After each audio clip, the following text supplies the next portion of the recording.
Field marshal ہے اور وہ ایسا یعنی رتبہ ہے کہ جسے اسے حکومت نے دیا ہے اور اس نے ارن کیا ہے، کوئی خود سے نہیں بن گیا. تو پھر اگر ایکسٹینشن جس ملک میں ہوتی رہی ہیں تو اگر جو ہے وہ ڈیزرو کرتے ہیں تو پھر میرا نہیں خیال کہ ان سے زیادہ کوئی اور کون کر سکتا ہے.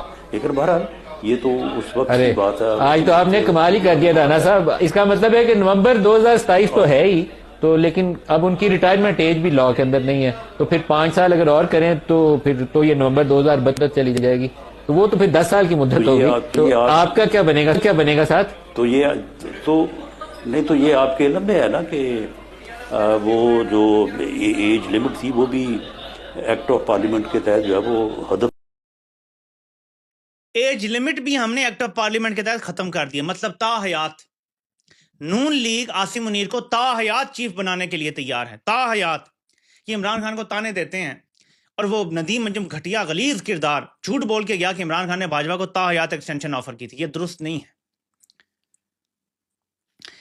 2019 میں ایک قانون بنا تھا جس میں آرمی چیف کی جو ایج تھی نا وہ 64 کر دی گئی تھی کہ جتنی بھی ایکسٹینشن ہو کرتے کرتے آپ 64 تک لے سکتے ہیں میکسیمم. 62 کا باجوہ ہو چکا تھا، میکسیمم اس کو 2 سال ایکسٹینشن مل سکتی تھی. یہ جھوٹ بولتے ہیں کہ تا حیات ایکسٹینشن آفر کی تھی، میکسیمم 2 سال ہو سکتی تھی. عمران خان نے صرف باجوہ سے یہ کہا تھا کہ یہ جو تم کر رہے ہو اتنی بڑی سازش، اگر یہ ایکسٹینشن کے لالچ میں کر رہے ہو تو مجھ سے ایکسٹینشن لے لو، یہ ظلم نہ کرو پاکستان کے ساتھ. وقت نے ثابت کیا کہ وہ 2022 کی رجیم چینج پاکستان کی جڑوں میں بیٹھ گئی ہے. پاکستان از آن دا برنک. تو عمران خان تو پاکستان کو بچانے کے لیے کچھ بھی کرنے کے لیے تیار تھا. وہ پاکستان کو بچانا چاہ رہے تھے. عمران خان کو کیا نقصان ہوا ہے؟ عمران خان جتنا آج مقبول ہے اتنا تاریخ میں کبھی نہیں ہوا. جو تاریخ میں عمران خان کا نام آج بنا ہے وہ شوکت خانم بنا کے نہیں بنا، نمل بنا کے نہیں بنا، ورلڈ کپ جیت کے نہیں بنا جو آج بن گیا. عمران خان تاریخ میں ان کرداروں میں زندہ رہے گا جیسے ٹیپو سلطان تھے. اس طرح کے کرداروں میں عمران خان امنگ آ گیا. نیلسن منڈیلا کی طرح عمران خان کی عزت بن گئی. عمران خان نے کچھ بھی نہیں کھویا. کمپنی کو یہ سمجھ نہیں آ رہی کہ جی ہم اسے وزیر اعظم بننے کا شوق تھا. وہ ہوتا تو وہ خاموش ہو جاتا، چپ کر کے بیٹھ جاتا. اسے پتا تھا مقبول تو میں ہوں ہی، کوئی بھی بہانہ بنا لیتا. عمران خان کی مقبولیت تو نہیں ختم ہونی تھی. عمران خان نواز شریف نہیں ہے. عمران خان چپ کر کے گھر میں بھی بیٹھ جاتا نا 2 سال بعد اچانک جلسہ کرنے نکلتا نا، اتنی مقبولیت ہونی تھی. لیکن عمران خان اقتدار کی جنگ نہیں لڑ رہا. تو اس کو سمجھیں کہ وہ عمران خان نے صرف اس لیے کہا تھا یہ تو کچھ ہے ہی نہیں، اور کہہ رہے ہیں جی اب تو عمر کی حد ہی ختم ہو گئی ہے، مطلب کوئی قانون ہی نہیں ہے. انہوں نے وہ 64 کی حد جو عمران خان کے دور میں بنی تھی وہ ختم کر دی ہے. اب 74 ہو، 84 ہو، 94 ہو، جب تک عاصم منیر زندہ ہے ایکسٹینشن لیتا رہے، کوئی روکنے والا نہیں ہے. قانون کیونکہ بن گیا. تو یہ کہہ رہے ہیں، مجھے ایسے لگتا ہے، میری جو سمجھ آئی ہے مجھے بات، عاصم منیر چاہتا ہے کہ 5 سال کی ایکسٹینشن ہو. یہ اسے بیوقوف بنا رہے ہیں کہ جناب دیکھیں ہماری حکومت ہے، ہم 7 سال چل رہے ہیں، 27 تک جاری رکھیں اور اس کے بعد 27 میں ایکسٹینشن لے لیں 32 تک. آپ 30 تک کیوں لینا چاہتے ہیں؟ 29 میں ہماری حکومت ختم ہو جائے گی. حالات کیسے بنیں گے اگر عالمی طاقتوں کا دباؤ آ گیا، الیکشن چوری نہ کرنے دیا انہوں نے، پھر آپ کیا کریں گے؟ تو بیسٹ نہیں ہے کہ آپ 32 تک کر لیں. تو اس طرح کی کہانی ڈال رہے ہیں جس میں مجھے نواز شریف کی کوئی چال نظر آ رہی ہے، کیونکہ یہ بڑا چلاک انسان ہے. یہ اپنے لیے وزارت عظمیٰ کی کرسی دوبارہ چاہتا ہے، مجھے ایسے لگتا ہے، اور اس کے لیے ظاہر ہے کہ کوئی نہ کوئی بارگیننگ کچھ کر رہا ہوگا. یہ کوئی وہ نہیں ہے، ڈیموکریٹ نہیں ہے، میں اس لیے نہیں کہتا. کوئی بارگیننگ ہوتی ہے چوروں ڈاکوؤں کے درمیان، وہی ہو رہی ہے حصے پر. اینیوے اب آتے ہیں جی جنرل عاصم منیر کی کارکردگی پر، اور یہ سب سے امپورٹنٹ چیز ہے، اور میں 5 منٹ میں کوشش کروں گا اس کو کنکلوڈ کروں. اس طرف جو پوسٹ کی ہے وہ انکیرو ری بورن نے کی ہے، اور میں آپ کے سامنے رکھتا ہوں سب کچھ. وہ کہتے ہیں کہ تسلسل کا پیسٹل انالیسس کرتے ہیں. کہتے ہیں کہ آپ میں سے بہت سارے لوگوں نے کالج یونیورسٹی یا دوران ملازمت پیسٹل انالیسس پڑھایا یا اپلائی کیا ہوگا. یہ میں بلکہ سامنے بھی رکھ دیتا ہوں. پیسٹل انالیسس کیا ہوتا ہے؟ یہ political, economic, social, technological, environmental اور لیگل کا مخفف ہے. اس میں کسی کاروبار یا ادارے کے موجودہ حالات کو مد نظر رکھتے ہوئے اس کے مستقبل کا اندازہ لگایا جاتا ہے. یہ ماڈل پاک فوج اور اس کے تسلسل پر اپلائی کرتے ہیں تاکہ اندازہ ہو سکے کہ یہ تسلسل کب تک چل سکتا ہے. تو اس تسلسل کا اب جائزہ لینا ہے کہ ان کا political, economic, social, technological, environmental اور لیگل، ان شعبوں میں جنرل عاصم منیر کا یہ جو 2.5-3 سال کا عرصہ ہے اس میں کیا کارکردگی رہی ہے، کیونکہ یہی ہے جس کے ذریعے ماپا جاتا ہے کارکردگی کو، اداروں کی کارکردگی کو. اور ہم دیکھتے ہیں کہ